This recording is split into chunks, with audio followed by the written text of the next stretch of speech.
Baik, saudara-saudara, pagi ini saya mau merangkum khotbah kita 8 minggu di belakang.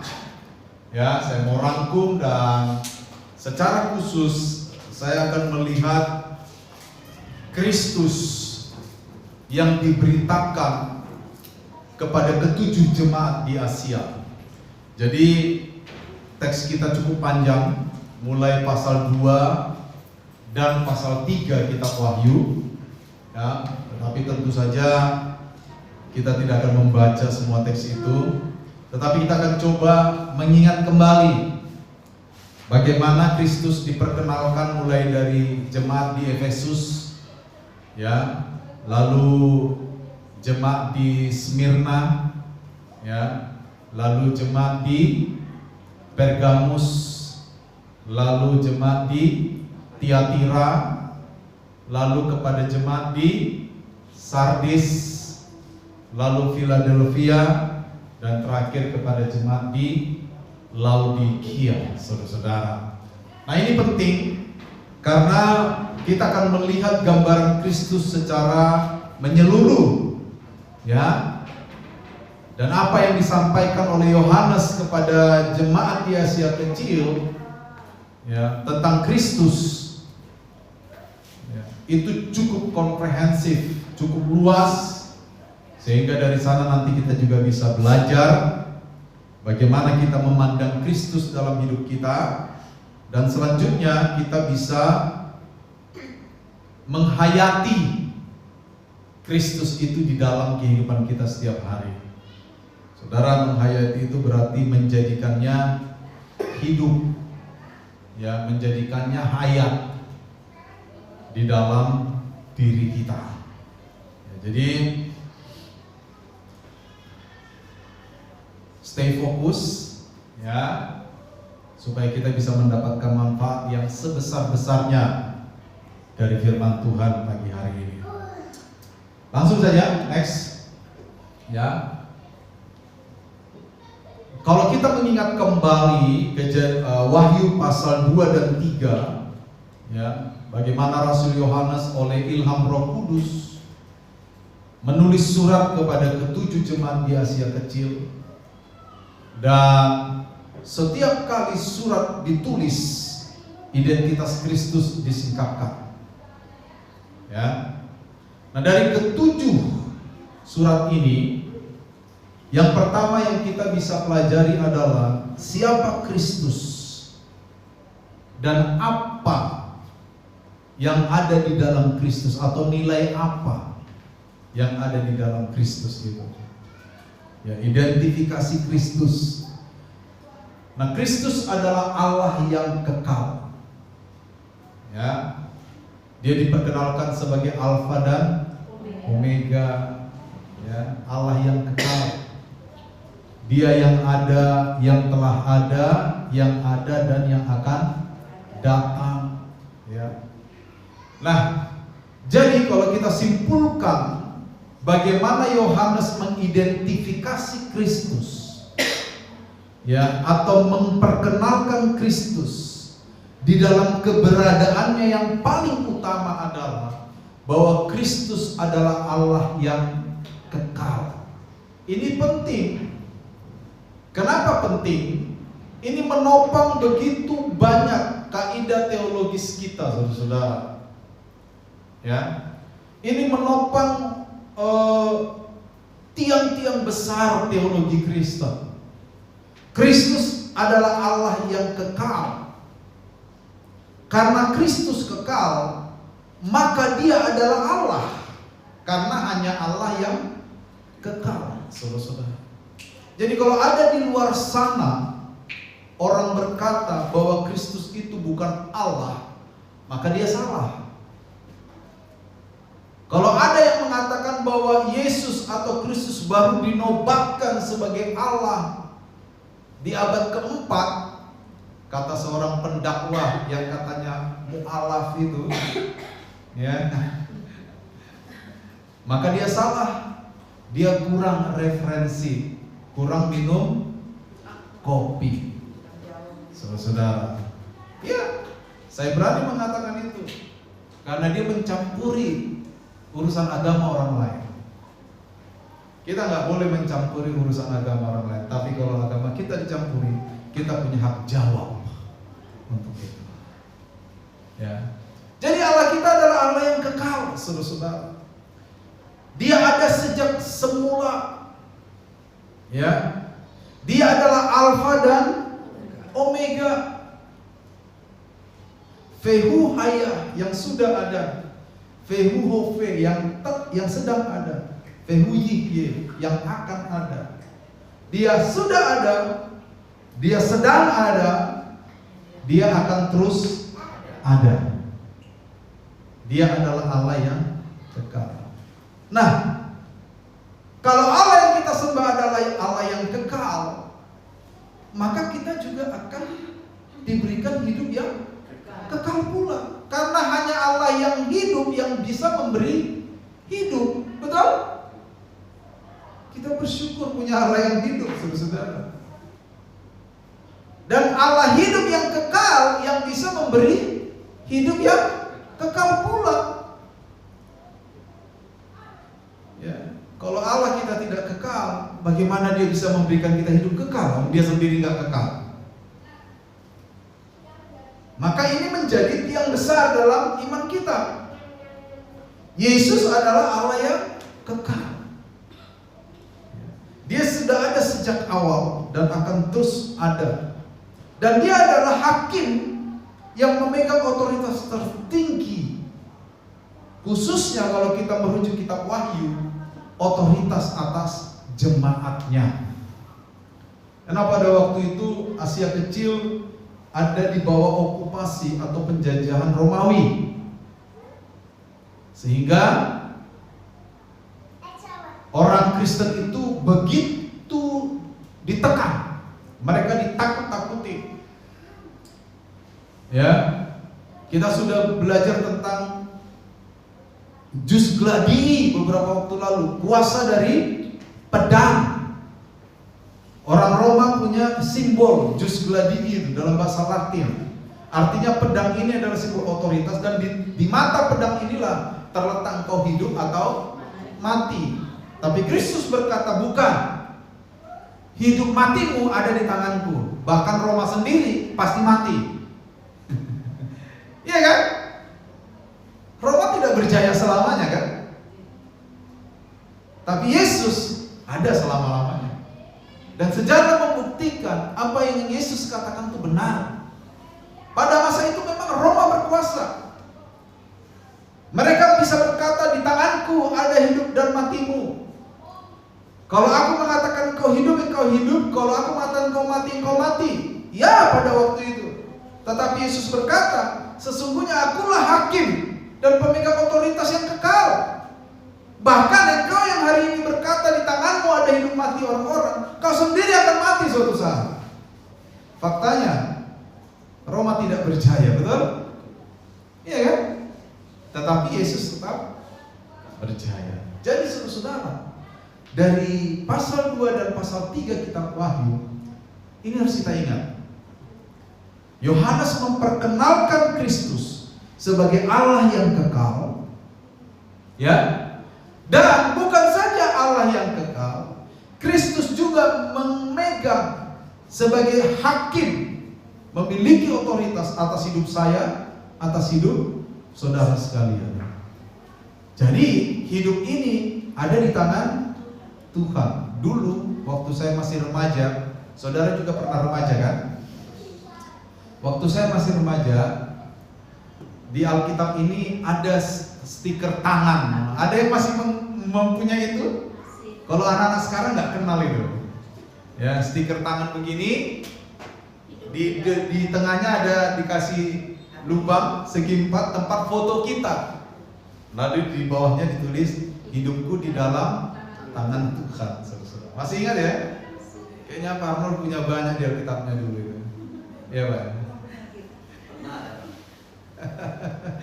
Saya dulu senang dapat satu stiker itu langsung saya tempel di Alkitab saya, saudara. Wah, foto saya yang paling bagus waktu itu rambut saya belah tengah.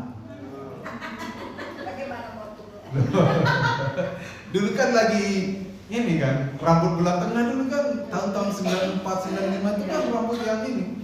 Biar keriting rambut belah tengah. Yang penting belah tengah. Ya.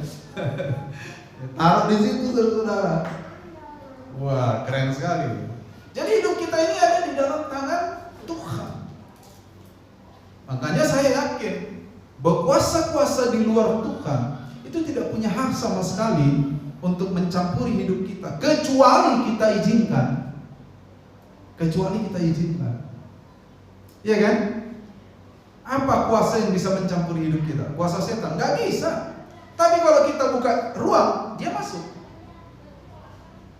Kuasa apa? Kuasa dosa? Gak bisa. Gak bisa.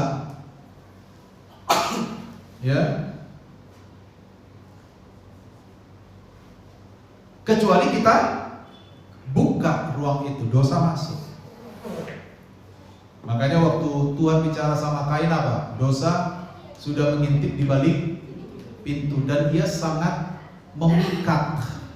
Dia sangat menggoda engkau. Tetapi engkau harus berkuasa atas dosa itu. Sayangnya Kain memilih tunduk kepada dosa, tidak berkuasa. Padahal Tuhan sudah memberi Kain otoritas untuk menguasai dosa, betul nggak? Nah, kepada kita juga sebenarnya kan diberikan otoritas untuk tidak berbuat dosa. Makanya salah satu teolog besar pernah berkata yang bernama Agustinus yang hidup di abad keempat, kalau saya tidak salah ya. Dia berkata selama orang Kristen percaya di dunia itu mereka bisa non posse peccare dalam bahasa Latin. Kalau ingatan saya artinya posse non peccare, bisa tidak berbuat dosa. Jadi bisa nggak berbuat dosa, tapi kita kadang-kadang kalah dengan godaan dosa. Padahal kita punya otoritas. Nah, kalau kita mengingat bahwa Kristus yang kita sembah adalah Allah yang kekal, bahkan dia tidak saja kekal, dia juga sebagai hakim yang memiliki otoritas atas hidup kita, maka kita sadar tidak ada otoritas apapun di alam semesta ini yang bisa menguasai kita, kecuali kita membuka diri untuknya. Makanya hidup kita ini sebenarnya hidup yang sangat berharga, aman kita, aman, ya, nggak ada tuh takut-takut. Saya sering sekali mengutarakan, walaupun saudara mungkin terganggu dengan itu. Masih ada yang takut dengan setan, hantu, apa segala macam, pocong, ya. Jangan saudara, ya. Amin. Coba lihat di sampingmu, pocong bukan mereka. Next. Yang kedua, Yohanes menampilkan Kristus yang maha tahu. Ya. Kristus itu omni. Kristus itu maha. Dia maha tahu. Coba saudara perhatikan, mulai dari jemaat di Efesus, Smyrna, ya, Pergamus, Tiatira, apa lagi? Sardis, Philadelphia, Laodikia. Selalu ada kata aku tahu, betul nggak? Betul nggak? Kemarin beberapa waktu lalu waktu saya bikin khotbah ini, saya cek itu semua satu-satu lagi, betul. Aku tahu, aku tahu, aku tahu, aku tahu. Ya kan? Selalu ada kata aku tahu. Ini menunjukkan pengetahuan Kristus. Kristus itu maha tahu. Ya, maha tahu Kristus itu. Tidak ada satu hal pun di dalam alam semesta ini, saya nggak hanya bicara bumi, alam semesta ini yang Tuhan tidak tahu pergerakannya. Itu dia. Saudara bisa bayangkan betapa mahanya Tuhan itu. Ya. Dia tahu, aku tahu. Ini menunjukkan pengetahuan Kristus. Yang pertama, menyeluruh tentang perbuatan jeripaya dan ketekunan jemaat. Pengetahuan Kristus itu melampaui yang kita tampilkan. Ya kan?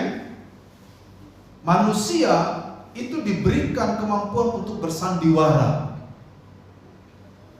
Bersandiwara itu tidak selalu buruk, tapi bersandiwara maknanya adalah sedang tidak memainkan peranan yang asli, yang sebenarnya, tidak otentik. Ya, otentik itu bicara tentang keberadaan kita yang sesungguhnya, itu bersandiwara. Ya. Tetapi ketika manusia bersandiwara pun, Tuhan tahu keotentikan manusia itu seperti apa.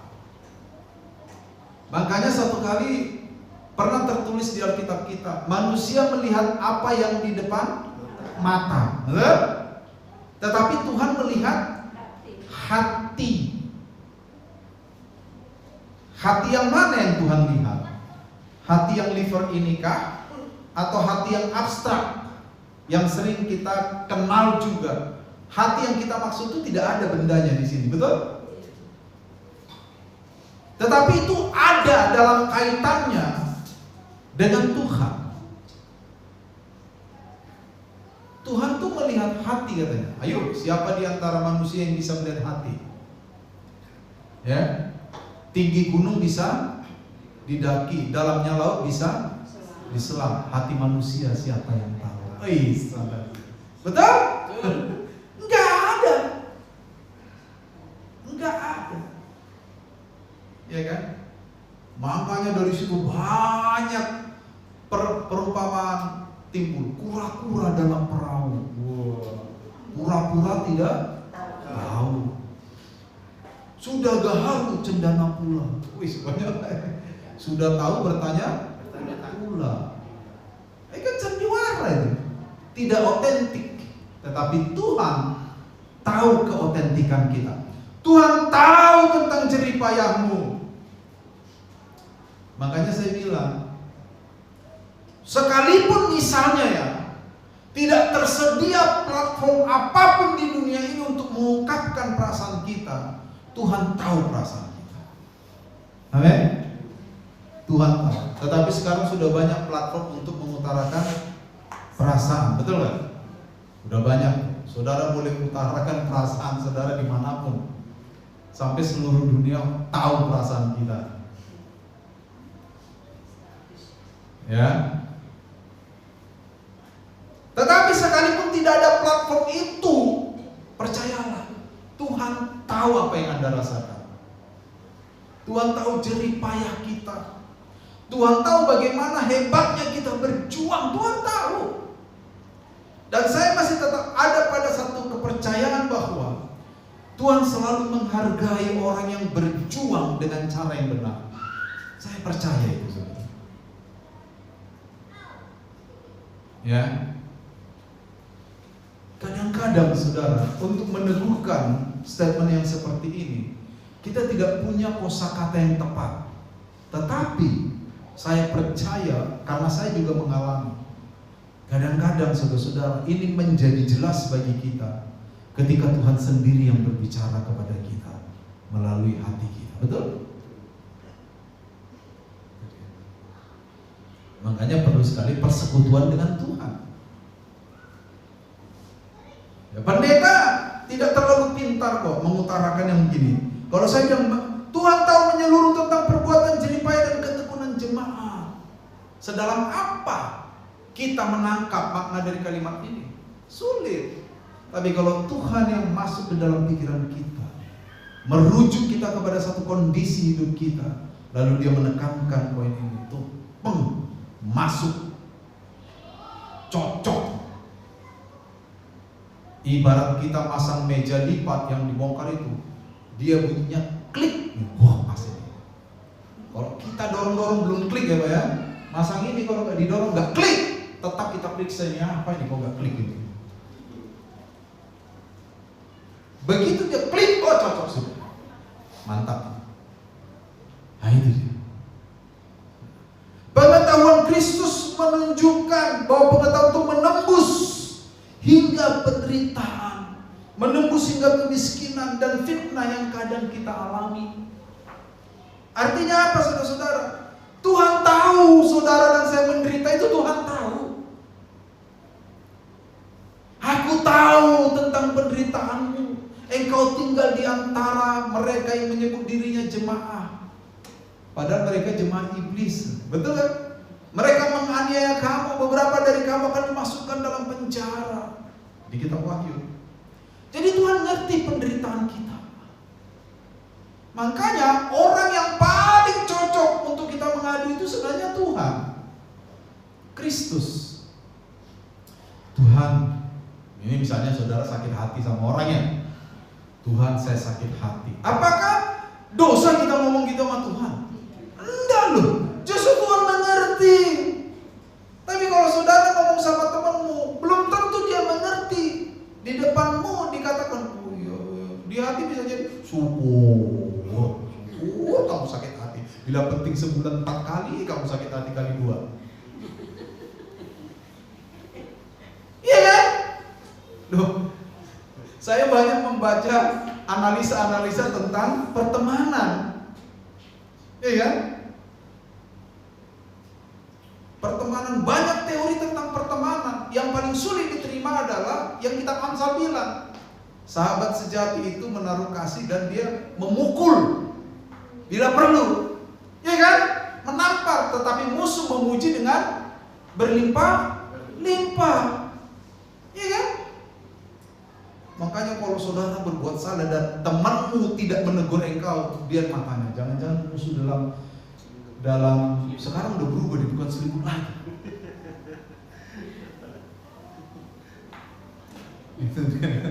Coba itu. Lu bener gak? Kalau temanmu gak berani mengatakan bahwa engkau salah padahal engkau salah, lihat hidungnya. Ini kayaknya musuh ini. Lu iya. Hati-hati, saudara. Ya, jadi saudara, Kristus tahu penderitaan kita, tahu dia, dan dia tahu cara mengobatinya. Dia tahu.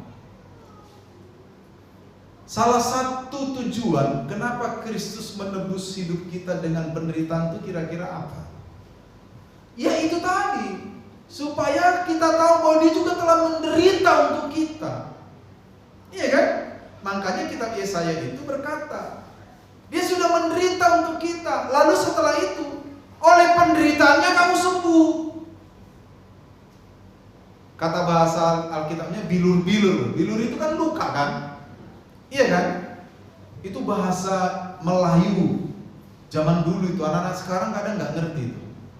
Bilur itu luka. Oleh bilur-bilurnya kamu disembuhkan. Nanti Petrus mengutip ini lagi. Dikutip di kitab Petrus. Bukan sembuh kalau saudara batuk, lalu sembuh dari batuk, bukan sekedar itu. Kalimat itu merujuk kepada seluruh keberadaan hidup manusia, termasuk perasaan kita yang butuh sembuh. Manusia itu kan lemah kan, perasaannya aja sering sakit, ya kan? Oh, manusia itu lemah sekali saudara, lemah sekali. Ya. Kita bantu orang, giliran kita susah nggak dibantu, sakit kita. Muncullah status. Dulu kalau bukan saya, segenggam emas kupinjam engkau, kamu nggak akan lolos dari masalah. Sekarang giliran saya punya masalah, ditelepon nggak diangkat, di WA nggak dibalas, apalagi. Wah, itu sering itu.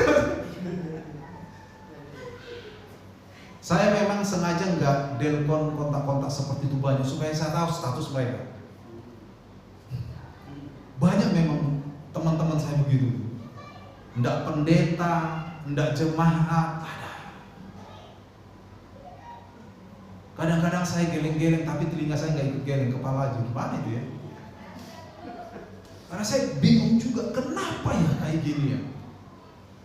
Perasaan kita tuh gampang sakit, betul? Ya kan? Segala sesuatu yang mengganggu ketenangan kita, kita gampang sakit. Makanya lebih mudah nasihatin orang daripada nasihatin diri sendiri. Lebih mudah. Ada pepatah mengatakan, it is easy to be judged for other, ya kan? Mudah menjadi hakim bagi orang lain, tapi menjadi hakim buat kita sendiri, tunggu dulu, ya kan? Apalagi temanmu yang menghakimimu, langsung buka Alkitab, janganlah engkau menghakimi saudara seimanmu. Sekarang tuh orang sulit sekali membedakan mana menghakimi, mana menegur. Tipis. Semua buka Alkitab soalnya. Sama-sama pakai ayat Alkitab. Jadi orang udah sulit. Kalau saya menegur Om Yakub, misalnya Om Yakub nggak boleh gini loh. Misalnya Om Yakub tipis hatinya, dia bilang, betul menghakimi. Langsung dihukum. Untungnya Om Yakub nggak begitu.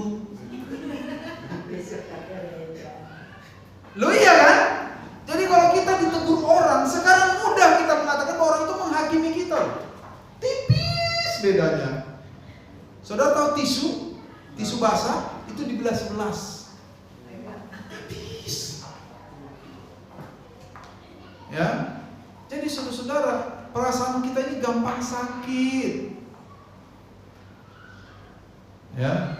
Oleh karena itu, kalau perasaanmu mulai sakit, datang kepada Tuhan. Akui, Tuhan, aku lemah. Perasaanku sakit kepada si A. Tapi aku tahu, belum tentu dia yang salah. Mungkin hatiku yang terlalu rentan. Loh begitu memang. Saya melakukan itu, saudara. Kalau saya marah atau sakit saya ngadu sama Tuhan. Tuhan, mungkin hatiku yang rentan sekali. Apa uang jajanku kurang ya hari ini? Rentan sekali aku. Loh iya, saudara. Tapi Kristus, idenya adalah Kristus mengenal perasaan-perasaan kita. Amin. Dia tahu. Apalagi? Dia mengenal dosa tersembunyi. Dia mengenal kemunafikan. Hati-hati. Lo benar. Saudara tahu munafik artinya? Munafik itu sebenarnya dalam pengertian yang sangat sederhana, lain di mulut, lain di hati. Itu aja. Saya kasih contoh kemunafikan. Ini berlaku buat kita semua, jemaat ya, saya juga. Kalau saya menasehati Anda, maka saya juga harus bisa dinasehati. Itu enggak munafik. Kalau saya salah loh. Tapi jangan juga kalau misalnya Anda menasihati seseorang. Om Yakub menasihati Pak Martin. Lalu Pak Martin menjawab. Bukan dalam rangka meniadakan, tapi menjawab, menjelaskan. Om Yakub nggak boleh bilang, bandel banget ini nasihati menjawab. Jangan. Nasihat itu perlu dialog. Karena kadang kita salah tafsir orang, betul nggak? Itu perlu dialog. Kita juga nggak bilang, kalau nasihati diam sudah. Kalau lu banyak bicara baru, kok diam sudah situ? Dengar nasihat, bukan. Kalau kita menasihati orang lain, kita harus membuka diri sebenarnya apa yang terjadi. Kan gitu kan? Betul nggak? Ya kita lihat dari jauh ini. Perlu dinasihati. Baik niat kita. Pak Pen bilang sebagai teman yang tulus, kita harus menegur dengan semangat 47. Ya kan? Karena AK itu 47. Sampai sekarang senjata itu masih ada. Senjata dulu itu, yang lain udah berlalu, AK 47 tetap ada. Makanya semangat 47. Kita menegur orang, tapi kita nggak beri kesempatan orang menjelaskan. Betul? Nggak boleh juga. Kalau kita menegur orang izinkan dijelaskan supaya jangan kita mengira bahwa dia sedang menyembunyikan dosa. Ternyata begini, saya salah sangka. Kan gitu kan? Tapi kalau orang itu cuma ngotot-ngotot nggak jelas, ya berarti dia nggak mau terima teguran. Nah Tuhan tahu dosa-dosa yang seperti itu munafik. Dosa apa yang kita sembunyikan? Iya kan? Tuhan tahu. Terdalam hati kita Tuhan tahu. Makanya jangan menyembunyikan dosa. Cukup sembunyikan uang tabungan. Tapi ingat, sembunyikan di bank. Jangan seperti ibu kemarin ada di internet. Buang betul uangnya dimakan rayap. Tapi itu masih bisa ditukar ke BI, nggak sampai 30% hilang. Iya kan? Jadi begitu. Dosa-dosa yang kita sembunyikan, firman Tuhan berkata, kalau kita tidak akui di hadapan Tuhan dan bertobat, suatu hari Tuhan akan singkapkan melalui atap-atap rumah dibuka. Hati-hati ya. Tuhan tahu sebenarnya. Tuhan kasih kita waktu untuk bertobat itu. Bertobat nak. Ya, ini dosa ini. Kamu kok senang betul lihat film yang gituan itu. Bertobat nak. Bertobat nak. Amin. Saya nggak lihat orang loh, saya lihat lantai loh. Amin. Saya lihat LCD loh. Amin. Iya kan?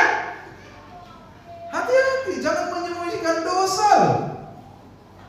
Ya, Tuhan tahu. Jangan kira Tuhan nggak tahu. Ah, Tuhan sibuk. Manusia kan udah 8 miliar sekarang.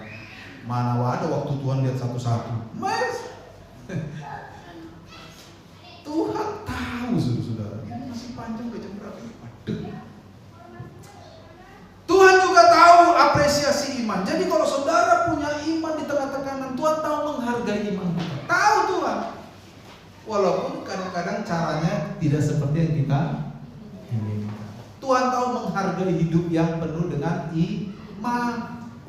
Tahu Tuhan. Jadi jangan khawatir. Ya, upahmu tidak akan meleset. Enggak akan meleset. Emang Tuhan anak kecil yang nggak tahu alamat berkatnya kita? Enggak akan meleset. Ya, kalau kita bertahan dalam iman, bertekun dalam tekanan, Tuhan tahu memberi kita upah itu Tuhan tahu. Kita nggak sekedar bicara upah di surga kok, upah di dunia Tuhan kasih. Ya, next. Ketiga, Kristus mengasihi dan menegur. Kristus menunjukkan kasih penggembalaan, saudara, kasih pastoral. Ya, melalui apa? Dia memuji kesetiaan. Dia menegur secara tajam kompromi dan kelalaian spiritual atau kerohanian. Dia memberikan panggilan untuk bertobat. Ya, itu kan penggembalaan kan? Ya, dia memberikan janji-janji bagi mereka yang menang. Jadi proses penggembalaan itu begitu, saudara. Jadi kalau gembala bilang mari kita bertobat dari dosa-dosa kita, itu bukan penghakiman, itu penggembalaan.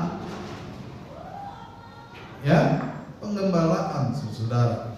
Jadi Kristus mengasihi dan menegur. Selanjutnya apa respon kita? Next. Ya, respon kita yang pertama, ayo kita mendengar dengan hati yang terbuka. Kita buka hati kita. Ya, kita buka hati kita. Kita dengar. Firman Allah berkata di sepanjang kitab Wahyu pasal 2 dan 3 apa? Barang siapa bertelinga hendaklah ia mendengar. Itu terus diulang kan? Terus diulang. Ya. Lalu kita introspeksi jujur kita. Kepada siapa lagi kita jujur kalau enggak kepada Tuhan dan kepada diri sendiri? Ayo kita jujur. Ya. Apakah motivasi kita benar dalam melakukan segala hal? Apakah kita dapat mengidentifikasi area mana kita masih berteman dengan dosa? Ya kan? Kadang-kadang mulut kita penuh dengan dosa, betul lah? Kenapa penuh dengan dosa? Karena gampang maki orang. Iya kan, kita harus akui itu. Kita teliti di mana ada orang mulutnya teratur, ya, tetapi pikirannya jorok. Ada. Ya, makanya saya bilang kelemahan orang itu nggak selalu sama. Ada orang kelemahannya uang, nggak bisa betul lihat uang. Segala cara ditempuh untuk dapat uang, nipu, bohong, apa, pokoknya dapat uang. Ada orang nggak masalah dengan uang, tapi masalah dengan pikiran jorok, ya, pikirannya kotor. Ada macam-macam. nggak selalu sama orang. Nah, baru kita mengidentifikasi area mana kita banyak berdosa. Beda-beda kita, beda-beda areanya. Pendeta juga bukan orang kudus amat gitu. Pendeta juga pasti berjuang. Kayak saya berjuang di area tertentu untuk tidak berdosa. Jangan saudara lihat wajah saya kudus ini. Ada area ini yang sedang kita pertuangkan ini, yang sering menggoda. Loh benar untuk berbuat dosa. Dan itu saya sadari, ini area ini Tuhan. Dan saya sering bawa itu kepada Tuhan. Tuhan, saya berjuang di area ini terus. Tolong saya Tuhan, bantu saya. Begitu. Supaya kita nggak menjadi munafik loh. Ya kita lihat. Lalu apa? Kita waspada terhadap kedinginan dan kehangatan yang menipu. Tahu kehangatan yang menipu? Ya. Kehangatan yang menipu itu berarti kehangatan yang tidak otentik. Ya. Kita datang ke gereja, ya oke, mantap. Tetapi datangnya kita ke gereja harus diikuti oleh motivasi yang benar. Supaya kehangatan kita bergereja tidak menipu. Bagaimana kita bergaul dengan sesama jemaat misalnya? Harus otentik, jangan pura-pura, betul? Jangan pura-pura. Harus tulus dari hati kita. Apa adanya. Ya, kita lebih senang dengan orang yang apa adanya, tidak pura-pura. Itu dia.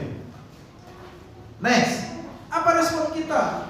Bertobat dari kompromi. Jangan kompromi dengan dunia. Ya, jangan ada berkata, semua orang juga melakukannya. Itu salah. Ada kalimat bijak tuh. Jangan membenarkan yang biasa. Karena yang biasa itu belum tentu benar. Tetapi yang benar adalah membiasakan yang benar. Kadang-kadang karena kita hidup di dalam nilai-nilai yang kompleks dengan dunia, gereja kan bersatu dengan dunia. Kita ke gereja 2 jam. Di dunia kita berapa jam? 166 jam seminggu. Betul? Kita bersatu dengan nilai-nilai. Ada teman kita yang tidak mengenal Tuhan. Alah nggak apa sih, sesekali nonton aja. Itu kan nilai kan? Betul nggak? Semua orang biasa itu kalau apa namanya laki-laki biasa itu. Kalau lirik-lirik biasa. Biasa itu tuh. Perempuan juga biasa kalau menggosip, namanya juga perempuan. Ya kan? Memang diciptakan untuk menggosip, salah satu fungsinya. Biasa itu. Nah, saudara, yang biasa belum tentu benar. Jadi jangan membenarkan yang biasa, jangan kompromi. Tapi kita tetap punya nilai. Ada value di dalam diri kita. Walaupun itu biasa dikerjakan orang, tapi kita lihat, wah ini salah. Ya kan? Ini salah, ini salah. Begitu caranya, saudara. Ya. Next, kita bertekun di dalam penderitaan, saudara. Penderitaan di dunia ini sebagai orang Kristen pasti ada, pasti ada. Ya, kita akan didiskriminasi sebagai orang percaya, pasti ada. Ya. Mengikut Tuhan itu salah satunya adalah memikul salib, pasti ada. Saya sering bilang kita hidup di dalam satu bingkai yang orang lain bisa bebas berbuat di luar bingkai itu. Kita enggak. Di dalam bingkai ini kita tidak boleh berdusta. Orang lain boleh berdusta, kita enggak boleh. Tapi Pak, kalau enggak berdusta untungnya enggak banyak. Tapi kita tetap enggak boleh. Ya resikonya untungnya dikit. Itulah Kristen, saudara. Jadi saudara, kita harus bertekun di dalam penderitaan. Suatu hari nanti, ya, firman Tuhan yang berkata begini, barang siapa mengakui aku di hadapan manusia, maka aku akan mengakui dia di depan Bapa.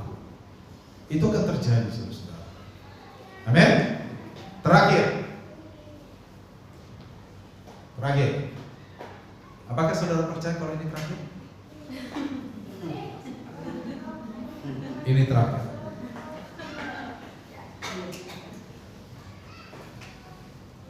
Jadi ketika kita melihat sepanjang Wahyu pasal 2 dan Wahyu pasal 3, bagaimana Yohanes memperkenalkan Kristus kepada ketujuh jemaat di Asia. Bagaimana Yohanes ingin hari ini kita mengenal Kristus di dalam hidup kita. Maka kita mendapati bahwa Kristus yang kita sembah adalah Kristus yang bangkit. Dia adalah Allah yang kekal. Dia bangkit, dia aktif sebagai kepala gereja. Sebagai kepala gereja, dia mengasihi saya dan mengasihi saudara. Sebagai kepala gereja, dia menegur saya dan menegur saudara atas setiap kesalahan dan dosa-dosa yang kita kerjakan. Sebagai kepala gereja, dia juga memurnikan kita sebagai umatnya. Dia memurnikan kita supaya kita tetap otentik di hadapannya, supaya kita tetap menjadi orang percaya yang tidak terkontaminasi dengan nilai-nilai yang salah dari dunia. Tetapi proses pemurnian itu tidak selalu enak. Namanya juga memurnikan. Emas saja kalau dimurnikan, salah satu prosesnya adalah dibakar di suhu 1200 derajat Celcius, 12 kali panas dari air mendidih. Ya kan? Sehingga kotoran-kotoran dari emas itu bisa lepas, yang tinggal hanya emas yang murni, yang otentik emas. Tetapi sebagai kepala gereja, kita menemukan di pasal 2 dan 3 kitab Wahyu, dia memurnikan umatnya. Bahkan ada kalanya dengan cara memberikan hukuman. Respons yang tepat dari kita sebagai orang percaya adalah taat. Ketaatan yang radikal, pertobatan yang tulus, dan kita tetap memegang pengharapan yang hidup akan semua janji-janji Allah. Janji penyertaannya, janji pemulihannya, janji penghiburannya, bahkan janji akan hidup yang kekal yang akan kita peroleh ketika kita tetap setia mengikuti Kristus, saudara-saudara. Mari kita bersyukur kepada Allah kita. Ya, pelajaran kita tentang pasal 2 dan pasal 3 selesai, kitab Wahyu. Tapi sekali lagi saya selalu beringinan supaya kita bisa menghayati setiap kebenaran itu di dalam kehidupan kita semua. Jangan biarkan semua kebenaran itu berlalu. Ya, Tuhan